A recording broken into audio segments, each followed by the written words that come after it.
ದಶಕಗಳ ಹೋರಾಟಕ್ಕೆ ದೆಹಲಿಯ ಸರ್ವೋಚ್ಚ ನ್ಯಾಯಾಲಯದಲ್ಲಿ ಹೊಸ ಆಯಾಮವೊಂದು ಈ ಒಂದು ಪ್ರಕರಣದಲ್ಲಿ ತಿರುವನ್ನು ಪಡ್ಕೊಳ್ತಾ ಇರುವಂಥದ್ದು. ಅಂದರೆ ಸೌಜನ್ಯ ಪ್ರಕರಣ ನಿರಂತರವಾಗಿ 13 ವರ್ಷಗಳ ಹೋರಾಟದ ಫಲವಾಗಿ ಇಂದು ಸರ್ವೋಚ್ಚ ನ್ಯಾಯಾಲಯದಲ್ಲಿ ಮತ್ತೆ ಮರು ತನಿಖೆ ಮಾಡಬೇಕಾ ಬೇಡವಾ ಎನ್ನುವಂತಹ ವಿಚಾರದಲ್ಲಿ ಸೌಜನ್ಯ ತಾಯಿ ಸಲ್ಲಿಸಿದಂತಹ ಅರ್ಜಿಯ ವಿಚಾರಣೆ ನಡೆದಿರುವಂಥದ್ದು ನಿನ್ನೆ ದಿವಸ, ಅಂದರೆ ಏಪ್ರಿಲ್ 29, 2026ರಂದು. ಸೊ ನಿನ್ನೆ ಕೋರ್ಟ್ನಲ್ಲಿ ಏನೆಲ್ಲ ಬೆಳವಣಿಗೆಗಳು ನಡೆಯಿತು, ಯಾವ ರೀತಿಯಲ್ಲೆಲ್ಲ ಈ ಒಂದು ತನಿಖೆ ಮರು ತನಿಖೆ ಆಗ್ಬೋದಾ ಅಥವಾ ಏನು ಆದೇಶವನ್ನು ಹೊರಡಿಸಿದ್ರು ಅಥವಾ ಈ ಒಂದು ಮುಂದಿನ ತನಿಖೆಯನ್ನು ಯಾವ ಡೇಟಿಗೆ ನಿಗದಿಪಡಿಸಲಾಯಿತು ಎಲ್ಲವನ್ನ ಈ ಒಂದು ವಿಡಿಯೋದಲ್ಲಿ ಕಂಪ್ಲೀಟ್ ಆಗಿ ತಿಳಿಯುವಂತಹ ಒಂದು ಪ್ರಯತ್ನವನ್ನು ಮಾಡೋಣ.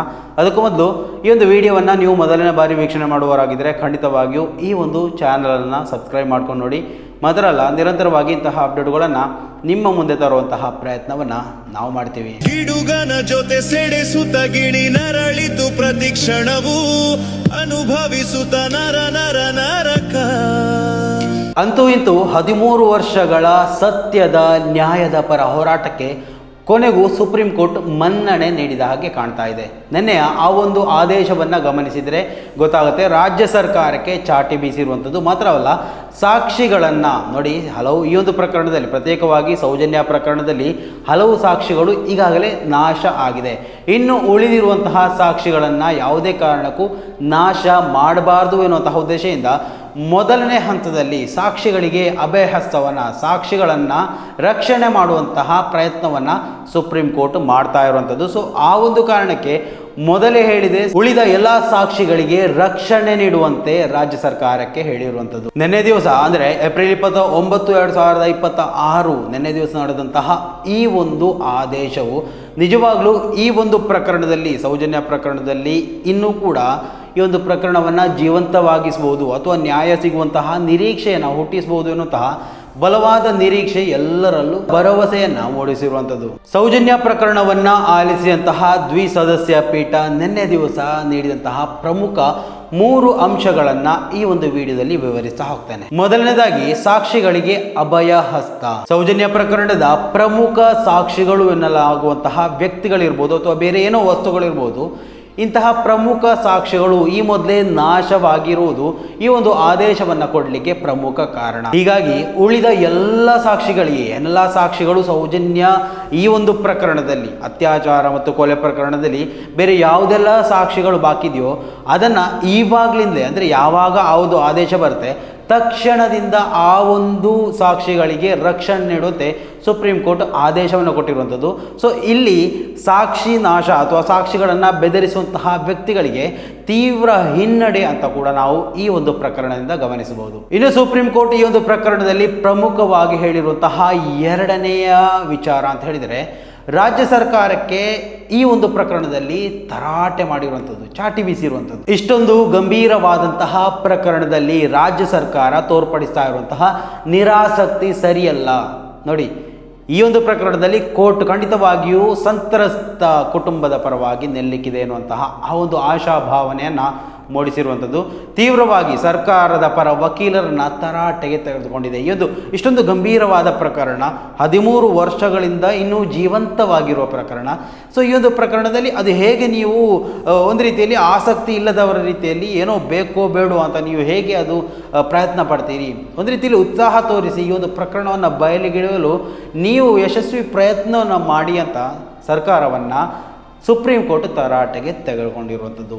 ಇನ್ನು ಸುಪ್ರೀಂ ಕೋರ್ಟ್ ನೀಡಿದಂತಹ ಮಹತ್ವದ ವಿಚಾರಗಳಲ್ಲಿ ಮರು ತನಿಖೆಯ ಬಿಸಿ ಕೂಡ ಇವಾಗ ಕಾಡ್ತಾ ಇರುವಂಥದ್ದು ಆರೋಪಿಗಳಲ್ಲಿ. ಮುಂದಿನ 2 ವಾರಗಳಲ್ಲಿ ರಾಜ್ಯ ಸರ್ಕಾರ ಮತ್ತು CBI ಈ ಒಂದು ಸ್ಪಷ್ಟವಾದಂತಹ ಪ್ರಕರಣದಲ್ಲಿ, ಸೌಜನ್ಯ ಪ್ರಕರಣದಲ್ಲಿ ತಮ್ಮ ನಿರ್ಧಾರ ಏನು ಅನ್ನುವುದನ್ನು ತಿಳಿಸಬೇಕು ಅಂತ ಸರ್ಕಾರಕ್ಕೆ ಮತ್ತು CBIಗೆ ಸುಪ್ರೀಂ ಕೋರ್ಟ್ ಹೇಳಿರುವಂಥದ್ದು.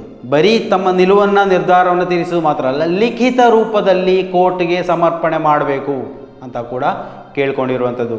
ನೆನೆ ದಿವಸ ಸೌಜನ್ಯ ಪ್ರಕರಣ ನ್ಯಾಯಾಧೀಶರು ಕೈಗೆತ್ತಿಕೊಳ್ಳಲಿಕ್ಕಿದ್ದಾರೆ ಎನ್ನುವಂತಹ ವಿಚಾರ ಮೊನ್ನೆ ದಿವಸವೇ ಸಾಮಾಜಿಕ ಜಾಲತಾಣದಲ್ಲಿ ಹರಿದಾಡ್ತಾ ಇತ್ತು. ಇಡೀ ಸೌಜನ್ಯ ಪರ ಹೋರಾಟಗಾರರಲ್ಲಿ ಹೊಸ ಉತ್ಸಾಹವೇ ನಿರ್ಮಾಣ ಆಗಿತ್ತು. ಸೊ ಏನು ನಿನ್ನೆ ದಿವಸ ಈ 3 ಅಂಶಗಳನ್ನು ಸುಪ್ರೀಂ ಕೋರ್ಟ್ ಹೇಳ್ತಾ ಇತ್ತು. ಸೊ ಆಗಾಗಲೇ ಸೌಜನ್ಯ ಹೋರಾಟಗಾರರ ಮುಖದಲ್ಲಿ ಆ ಒಂದು ಮಂದಹಾಸವನ್ನು ನೋಡಲಿಕ್ಕೆ ಸಾಧ್ಯ ಆಗ್ತಾ ಇತ್ತು. ಸಾಮಾಜಿಕ ಜಾಲತಾಣವನ್ನು ನೋಡಿದರೆ ಗಮನಿಸಿದರೆ ಅರ್ಥ ಆಗುತ್ತೆ ಯಾವ ರೀತಿಯಲ್ಲಿ ತಮ್ಮ ಉತ್ಸಾಹವನ್ನು ಅವರು ಜನರ ಮುಂದೆ ತೋರ್ಪಡಿಸ್ತಾ ಇದ್ದಾರೆ, ಅಥವಾ ಸಾಮಾಜಿಕದಲ್ಲಿ ಅಥವಾ ಈ ಒಂದು ಪಬ್ಲಿಕ್ ಡೊಮೈನಲ್ಲಿ ಯಾವ ರೀತಿಯಲ್ಲಿ ಆ ಒಂದು ಉತ್ಸಾಹವನ್ನು ನೋಡಲಿಕ್ಕೆ ಸಾಧ್ಯ ಆಗ್ತಾ ಇದೆ ಅನ್ನೋದನ್ನು ನಾವು ಕೂಡ ಗಮನಿಸಬಹುದು. ಇನ್ನು ಈ ಒಂದು ಪ್ರಕರಣದಲ್ಲಿ ನಾವು ಇಂದು ನಿನ್ನೆ ಈ ಒಂದು ಹೋರಾಟ ನಡೀತಾ ಇರುವಂಥದ್ದಲ್ಲ. ನಿನ್ನೆ ದಿವಸ ಗಿರೀಶ್ ಮಠಣ್ಣವರು ಕೂಡ ದೆಹಲಿಯ ಸರ್ವೋಚ್ಚ ನ್ಯಾಯಾಲಯದ ಮುಂದೆ ವಿಡಿಯೋವನ್ನು ಮಾಡಿದರು. ಈ ಒಂದು ವಿಚಾರದಲ್ಲಿ ಸ್ಪಷ್ಟೀಕರಣವನ್ನು ಕ್ಲಿಯರ್ ಆಗಿ ಕೊಟ್ಟಿದ್ದರು. ಎಲ್ಲರೂ ಕೂಡ ಅದನ್ನು ನೀವು ನೋಡಿರ್ತೀರ ಅನಿಸುತ್ತೆ. ನೋಡಿಲ್ಲ ಅಂದರೆ ನಮ್ಮ ಇದೇ ಚಾನಲಲ್ಲಿ ಆ ಒಂದು ವಿಡಿಯೋ ಕೂಡ ನಿಮಗೆ ಲಭ್ಯ ಇದೆ. ಇನ್ನು ಕೋರ್ಟ್ ಆದೇಶ ಯಾವ ರೀತಿಯಲ್ಲಿ ಸುಪ್ರೀಂ ಕೋರ್ಟಲ್ಲಿ ಈ ಒಂದು ವಾದ ಪ್ರತಿವಾದಗಳು ನಡೆಯಿತು, ಆ ಒಂದು ಫೈನಲ್ ಜಡ್ಜ್ಮೆಂಟ್ ಯಾವ ರೀತಿಯಲ್ಲಿ ಇತ್ತು ಅನ್ನೋದನ್ನು ಕೂಡ ನಾವು ಇದೇ ಚಾನಲಲ್ಲಿ ಜನತಾ ಏಜೆಂಟಲ್ಲಿ ಆ ಒಂದು ಲೈವ್ ಏನು ಜಡ್ಜ್ಮೆಂಟ್ ಏನಿದೆ ಅದನ್ನು ಕೂಡ ಹಾಕಿದ್ದೆವು. ಸೊ ಯಾರಿಗೆ ಅವಶ್ಯಕತೆ ಇದೆಯೋ ಅದನ್ನು ಕೂಡ ನೀವು ಗಮನಿಸಬಹುದು. ಇನ್ನು ಬರುವಂತಹ ವಿಚಾರ ಏನಪ್ಪ ಅಂದರೆ, ಬರೀ ನೋಡಿ ಈ ಒಂದು 13 ವರ್ಷಗಳಲ್ಲಿ ನಿರಂತರವಾಗಿ ಹೋರಾಟ ಮಾಡ್ತಾ ಇದ್ದವರು ಅಂತ ಹೇಳಿದರೆ ಪ್ರಮುಖವಾದಂತಹ ಹೆಸರು ಮಹೇಶ್ ಶೆಟ್ಟಿ ತಿಮ್ಮರೋಡಿ ಅವರು. ಆದರೆ ಈ ಒಂದು ಆದೇಶ ಬರುವಂತಹ ಸಂದರ್ಭದಲ್ಲಿ ಮಹೇಶ್ ಶೆಟ್ಟಿ ತಿಮ್ಮರೋಡಿ ಅವರ ಅನುಪಸ್ಥಿತಿ ತುಂಬ ಕಾಡ್ತಾ ಇತ್ತು. ಅದನ್ನು ಗಿರೀಶ್ ಮಠಣ್ಣವರು ಕೂಡ ತಮ್ಮ ವಿಡಿಯೋದಲ್ಲಿ ಹೇಳಿದರು. ಈ ಒಂದು ಸಂದರ್ಭದಲ್ಲಿ ಅತ್ಯಂತ ಭಾವುಕರವಾಗಿ ಅವರು ಹೇಳಿದಂತಹ ಒಂದು ವಿಚಾರ, ಈ ಒಂದು ಸಂದರ್ಭದಲ್ಲಿ ಮಹೇಶ್ ಶೆಟ್ಟಿ ತಿಮ್ಮರೋಡಿ ಅವರ ಅನುಪಸ್ಥಿತಿ ನಿಜವಾಗಿಯೂ ಈ ಒಂದು ಪ್ರಕರಣಕ್ಕೆ ಕಾಡ್ತಾ ಇದೆ, ಪ್ರಕರಣವನ್ನು ಅತಿ ದೊಡ್ಡ ಮಟ್ಟದಲ್ಲಿ ಭಾವುಕರನ್ನಾಗಿಸ್ತಾ ಇದೆ ಅನ್ನುವಂತಹ ಒಂದು ಮಾತನ್ನು ಕೂಡ ಅವರು ಆ ಒಂದು ವಿಡಿಯೋದಲ್ಲಿ ಹೇಳಿದ್ದನ್ನು ನಾವು ಗಮನಿಸಬಹುದು. ಅರ್ಜಿದಾರರ ಪರ ಹಿರಿಯ ನ್ಯಾಯವಾದಿಗಳಾದ ಶೋಭಾ ಗುಪ್ತಾ, ಶೇಖರ ದೇವಸ ಮತ್ತು ತಂಡವು ಸಲ್ಲಿಸಿದ ಮುಚ್ಚಿದ ಲಕೋಟೆಯ ದಾಖಲೆಗಳು ನ್ಯಾಯಾಲಯದ ಕಣ್ಣನ್ನು ತೆರೆಸಿವೆ. ಈ ದಾಖಲೆಗಳ ಆಧಾರದ ಮೇಲೆ ಇಂದು ಸಾಕ್ಷಿಗಳ ರಕ್ಷಣೆಯ ಆದೇಶ ಬಂದಿರುವಂಥದ್ದು. ಇದು ಕೇವಲ ಕಾನೂನು ಹೋರಾಟವಲ್ಲ, ಇದು ಮಹೇಶ್ ಶೆಟ್ಟಿ ತಿಮ್ಮರೋಡಿ, ಸೌಜನ್ಯ ತಾಯಿ ಕುಸುಮಾವತಿ ಮತ್ತು ಸಾವಿರಾರು ಹೋರಾಟಗಾರರ ನೈತಿಕ ಜಯ. ಸತ್ಯಕ್ಕೆ ಸಾವಿಲ್ಲ ಎಂಬುದು ಇಂದು ಮತ್ತೊಮ್ಮೆ ಸಾಬೀತಾಗಿರುವಂಥದ್ದು.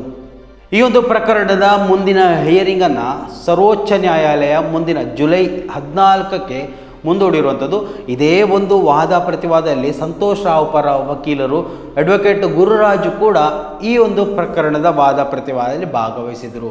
ಸೊ ಎಲ್ಲವನ್ನು ಗಮನಿಸ್ತಾ ಹೋದರೆ ಇಲ್ಲಿ ಬರೀ ಸೌಜನ್ಯ ಪ್ರಕರಣಕ್ಕೆ ನ್ಯಾಯ ಒದಗಿಸುವುದು ಮಾತ್ರ ಅಲ್ಲ, ಇದೇ ಒಂದು ಪ್ರಕರಣದಲ್ಲಿ 5-6 ವರ್ಷಗಳ ಕಾಲ ತಾನು ಮಾಡದಂತಹ ತಪ್ಪಿಗೆ ಶಿಕ್ಷೆಯನ್ನು ಅನುಭವಿಸಿದಂತಹ ಸಂತೋಷ್ ರಾವ್ ಕೂಡ ಸಮಾನ ರೀತಿಯಲ್ಲಿ ನ್ಯಾಯವನ್ನು ಪಡ್ಕೊಳ್ಳೋದಕ್ಕೆ ಅರ್ಹ ವ್ಯಕ್ತಿ ಅಂತ ಆಗಿದ್ದಾರೆ. ಸೊ ಆ ಒಂದು ಕಾರಣಕ್ಕೆ ಅವರ ಪರ ವಕೀಲರು ಕೂಡ ಈ ಒಂದು ವಾದ ಪ್ರತಿವಾದದಲ್ಲಿ ಜಾಯಿನ್ ಮಾಡ್ಕೊಂಡಿದ್ರು. ಸೊ ಇನ್ನು ಕೊನೆಯದಾಗಿ ನಾವು ಗಮನಿಸಬೇಕಾದಂತಹ ಒಂದು ಅಂಶ ಅಂತ ಹೇಳಿದ್ರೆ, ಈ ಒಂದು ಪ್ರಕರಣ ಅಥವಾ ಈ ಒಂದು ಸರ್ವೋಚ್ಚ ನ್ಯಾಯಾಲಯದಲ್ಲಿ ಆದೇಶ ಏನೋ ಹೊರಗಡೆ ಬರ್ತಾ ಇತ್ತು, ಕೆಲವೊಂದು ಅಂಶಗಳನ್ನು ಸರ್ವೋಚ್ಚ ನ್ಯಾಯಾಲಯದ ನ್ಯಾಯಾಧೀಶರು ಹೇಳ್ತಾ ಇದ್ರು. ಸೊ ಆ ಒಂದು ಸಂದರ್ಭದಲ್ಲಿ ಗಿರೀಶ್ ಮಠಣ್ಣವರ ಇನ್ಸ್ಟಾಗ್ರಾಮ್ ಖಾತೆಯಲ್ಲಿ ಆ ಒಂದು ವಿಚಾರದ ಬಗ್ಗೆ ಸ್ಪಷ್ಟೀಕರಣ ಕೂಡ ಬಂತು.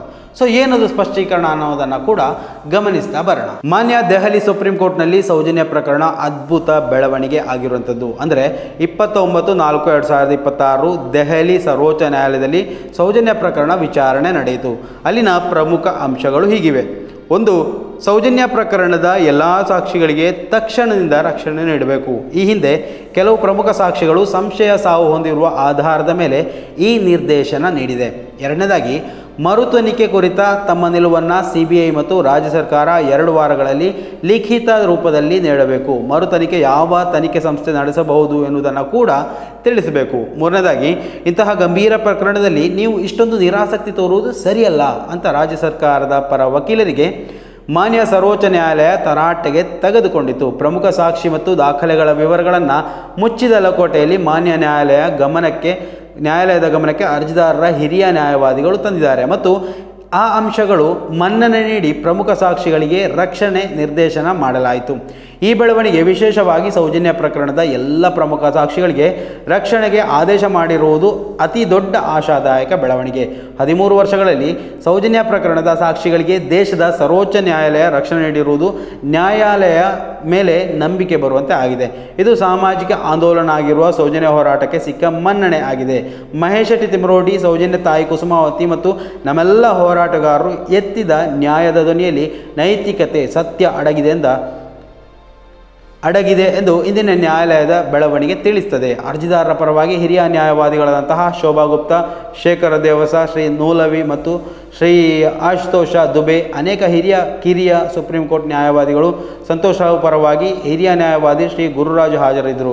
ಜುಲೈ 14ಕ್ಕೆ ಮುಂದಿನ ವಿಚಾರಣೆ ನಡೆಯಲಿಕ್ಕಿದೆ. ಇದು ಗಿರೀಶ್ ಮಠಣ್ಣವರು ತಮ್ಮ ಇನ್ಸ್ಟಾಗ್ರಾಮ್ ವಾಲ್ನಲ್ಲಿ ಬರ್ಕೊಂಡಿರುವಂತಹ ಸ್ಪಷ್ಟೀಕರಣ, ಅಂದರೆ ಒಂದು ರೀತಿಯಲ್ಲಿ ಕ್ಲಾರಿಟಿ ಕೂಡ ಈ ಒಂದು ವಿಡಿಯೋದಿಂದ ನಿಮಗೆ ಸಿಗುತ್ತೆ. ಸೊ ಇವಿಷ್ಟು ನಿನ್ನೆ ದಿವಸ ಅಂದರೆ 29/4/2026 ಸೌಜನ್ಯ ಪ್ರಕರಣದಲ್ಲಿ ಅತ್ಯಂತ ಸುದೀರ್ಘವಾದಂತಹ ಸಮಯದ ನಂತರ ಮತ್ತೆ ಹಿಯರಿಂಗ್ ನಡೆದಿರುವಂಥದ್ದು. ಮುಂದಿನ ವಿಚಾರಣೆ ಜುಲೈ 14ಕ್ಕೆ ಇಟ್ಟಿದೆ. ಸೊ ಆ ಒಂದು ಸಂದರ್ಭದಲ್ಲಿ ರಾಜ್ಯ ಸರ್ಕಾರ ಅಥವಾ CBI ತಮ್ಮ ನಿಲುವನ್ನು ನ್ಯಾಯಾಲಯಕ್ಕೆ ಕೊಟ್ಟಾಗಿರುತ್ತೆ. ಸೊ ಯಾವ ರೀತಿಯಲ್ಲಿ ಮತ್ತೆ ಮರು ತನಿಖೆ ಮಾಡಬಹುದು ಅಥವಾ ಯಾವ ಸಂಸ್ಥೆ ಮಾಡಿದರೆ ಉತ್ತಮ ಎನ್ನುವಂತಹ ವಿಚಾರ ಕೂಡ ಅಲ್ಲಿ ಚರ್ಚೆ ಆಗಲಿಕ್ಕಿದೆ. ಸೊ ಕೊನೆಯದಾಗಿ ಗಿರೀಶ್ ಮಠಣ್ಣವರ ಕಾಲೆಳಿತಾ ಇದ್ದಂತಹ ಸಾಮಾಜಿಕ ಜಾಲತಾಣ ಅಥವಾ ವಿರೋಧಿಗಳು ಇವತ್ತು ನಿಜವಾಗ್ಲೂ ಯಾವ ರೀತಿಯಲ್ಲಿದ್ದಾರೆ ಅಂತ ಹೇಳಿದರೆ ಇಂಗು ತಿಂದ ಮಂಗನಂತೆ ಆಗಿದ್ದಾರೆ. ಯಾಕೆ ಅಂತ ಹೇಳಿದರೆ ತಮ್ಮ ಪಾಕೆಟಲ್ಲಿದ್ದಂತಹ ಸಾಕ್ಷಿಗಳು ಯಾಕೆ ನೀವು ಪ್ರೊಸೀಡ್ ಮಾಡ್ತಾ ಇಲ್ಲ ಅನ್ನುವಂತಹ ಪ್ರಶ್ನೆಗಳು ನಿರಂತರವಾಗಿ ಗಿರೀಶ್ ಮಠಣ್ಣವರನ್ನು ಕೇಳಲಾಗ್ತಾ ಇತ್ತು. ಅವರ ಮೇಲೆ ಇದೇ ಒಂದು ಬ್ರಹ್ಮಾಸ್ತ್ರವನ್ನು ಉಪಯೋಗಿಸ್ತಾ. ಸೊ ಆ ಒಂದು ಪ್ರಶ್ನೆಗೆ ನಿನ್ನೆಯ ವಿಡಿಯೋದಲ್ಲಿ ಗಿರೀಶ್ ಮಠಣ್ಣವರು ಉತ್ತರವನ್ನು ಕೊಟ್ಟಿದ್ದರು. ಪಾಕೆಟಲ್ಲಿದ್ದಂತಹ ಎಲ್ಲ ಸಾಕ್ಷಿಗಳನ್ನು ಸುಪ್ರೀಂ ಕೋರ್ಟ್ಗೆ ಕೊಡಲಾಗಿದೆ, ಎಲ್ಲವೂ ಸೇಫ್ ಆಗಿ ಸುಪ್ರೀಂ ಕೋರ್ಟ್ ಕೈಗೆ ಸೇರಿದೆ. ಮುಂದಿನ ದಿವಸಗಳಲ್ಲಿ ಮಾರಿಯ ಹಬ್ಬ ಸ್ಟಾರ್ಟ್ ಆಗುತ್ತೆ ಎನ್ನುವಂತಹ ಒಂದು ಖಡಕ್ ಸಂದೇಶವನ್ನು ನಿನ್ನೆ ದಿವಸ ವಿಡಿಯೋದಲ್ಲಿ ಅವರು ಕೊಡುವಂಥದ್ದನ್ನು ನಾವು ಗಮನಿಸಿದ್ದೇವೆ. ಸೊ ಸ್ನೇಹಿತರೆ, ಇವೆಲ್ಲವನ್ನು ಗಮನಿಸ್ತಾ ಹೋದರೆ 13 ವರ್ಷಗಳ ಮಹೇಶ್ ಶೆಟ್ಟಿ ತಿಮ್ಮರೋಡಿ ಅವರು ಇರ್ಬೋದು, ಸಂಗಡಿಗರು ಇರ್ಬೋದು. ಸೊ ಈ ಒಂದು ಪ್ರಕರಣದಲ್ಲಿ ಏನು ಹೋರಾಟ ಮಾಡ್ತಾ ಇದ್ರು, ನಿರಂತರವಾದಂತಹ ಹೋರಾಟಕ್ಕೆ ಅತಿ ಸಣ್ಣ ಮಟ್ಟದ ಮುನ್ನಡೆಯಾದರೂ ನಿನ್ನೆ ದಿವಸ ಸಿಕ್ಕಿರುವಂಥದ್ದು. ಯಾಕೆ ಅದನ್ನು ಹೇಳಬೇಕು ಅಂತ ಹೇಳಿದರೆ, ಪ್ರಮುಖವಾಗಿ ಪ್ರಕರಣಗಳು ಸಾಬೀತಾಗಬೇಕು ಅಂತ ಹೇಳಿದರೆ ಸಾಕ್ಷಿಗಳು, ಆಧಾರಗಳು ಮುಖ್ಯ. ಸೊ ಆ ಒಂದು ಸಾಕ್ಷಿಗಳನ್ನೇ ಸರ್ವನಾಶ ಮಾಡಿಬಿಡ್ತಾರೆ ಅಂತ ಹೇಳಿದರೆ ಪ್ರಕರಣ ಹೇಗೆ ಬಯಲಿಗೆ ಬರೋದಕ್ಕೆ ಸಾಧ್ಯ? ಸೊ ಇದೇ ಒಂದು ಕಾರಣಕ್ಕೆ ಸಾಕ್ಷಿಗಳಿಗೆ, ಇನ್ನು ಉಳಿದಂತಹ ಸಾಕ್ಷಿಗಳಿಗೆ ತಕ್ಷಣದಿಂದ ಜಾರಿಯಾಗುವಂತೆ ರಕ್ಷಣೆ ನೀಡಬೇಕು ಅಂತ ಏನು ಸುಪ್ರೀಂ ಕೋರ್ಟ್ ಹೇಳಿದೆ, ಇದು ಒಂದು ಒಳ್ಳೆಯ ಆಶಾದಾಯಕ ಬೆಳವಣಿಗೆ ಅಂತ ನಾವು ಇದನ್ನು ಕರ್ಕೊಳ್ಬೋದು. ಸೊ ಸ್ನೇಹಿತರೆ, ಈ ಒಂದು ವಿಚಾರದಲ್ಲಿ ನಿಮಗೆ ಕಂಪ್ಲೀಟ್ ಮಾಹಿತಿಯನ್ನು ಒದಗಿಸಿ ಅಂತ ನಾನು ಅನ್ಕೋತೀನಿ. ಸೊ ಏನಾದರೂ ಡೌಟ್ಗಳಿದ್ದರೆ ಖಂಡಿತವಾಗಿಯೂ ನಿಮ್ಮ ಅಭಿಪ್ರಾಯಗಳನ್ನು ಕಮೆಂಟ್ ಮಾಡೋದಕ್ಕೆ ಮರಿಬೇಡಿ. ಮುಂದಿನ ಮಾಹಿತಿಯೊಂದಿಗೆ ಮತ್ತೆ ಭೇಟಿಯಾಗೋಣ. ಅಲ್ಲಿವರೆಗೂ ನಮಸ್ಕಾರ.